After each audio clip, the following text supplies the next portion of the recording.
নমস্কাৰ, এইটো হৈছে বৰ বেঙেনা। আজি বেঙেনা পোৰা খাম। বেঙেনাটো পোৰাৰ আগতে বেঙেনাটো চাইডে চাইডে ধুনীয়াকৈ কাটি লৈছোঁ, তাত নহৰু ভৰাই দিছোঁ। ভিডিঅ' পাই থাকোঁ মাজে মাজে এনেকুৱা ধৰণৰ বেঙেনা পোৰা। নহৰু ভৰা হৈছে, তেল লৈছোঁ।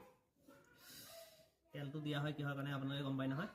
এতিয়া এই বেঙেনাটো ঘূৰাই ঘূৰাই ধুনীয়াকৈ পুৰিছোঁ, যাতে চাৰিওফালে সিজে, সেইটোৰ ওপৰত বেছি গুৰুত্ব দিছোঁ। এতিয়া তলফালে সিজাটো কম হয় কেতিয়াবা কেতিয়াবা।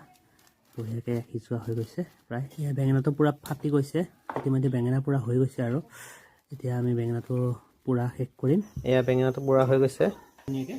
এতিয়া বেঙেনা বাকলিটো গুচাওঁ। ফাৰ্ষ্টে এয়া বাকলি গুচোৱা ইতিমধ্যে হৈ গৈছে, ধুনীয়াকৈ বাকলিটো গুচাই দিছোঁ। এতিয়া এয়া বেঙেনা পূৰাত দিম এটা পিঁয়াজ আৰু এটা জলকীয়া, নহৰুৰ ভিতৰত আছে। ধুনীয়াকৈ পিঁয়াজখিনি সৰু সৰুকৈ কাটি লৈছোঁ আৰু জলকীয়াটো কুটি দিছোঁ। তাৰপিছত ধুনীয়াকৈ পিঠি দিম। এতিয়া এয়া নিমখ অলপ দি লৈছোঁ। তাৰপিছতে বেঙেনাটো ফালি চাইছোঁ, কিয়নো বেঙেনাৰ ভিতৰত কেতিয়াবা পোক থাকে, সেয়েহে বেঙেনাটো প্ৰথমতে ফালি পেলাই চাই লৈছোঁ। পোক চোক নাই, বঢ়িয়া বেঙেনা। তাতে ভিতৰত থকা এই নহৰুবিলাকো ওলাই গৈছে। এতিয়া ধুনীয়াকৈ গোটেইখিনি মিক্স কৰিছোঁ। তেল অকণমান দিয়া হৈছে ইয়াতে। এয়া আমাৰ হৈ গ'ল বেঙেনা পিটিকা। Thank U.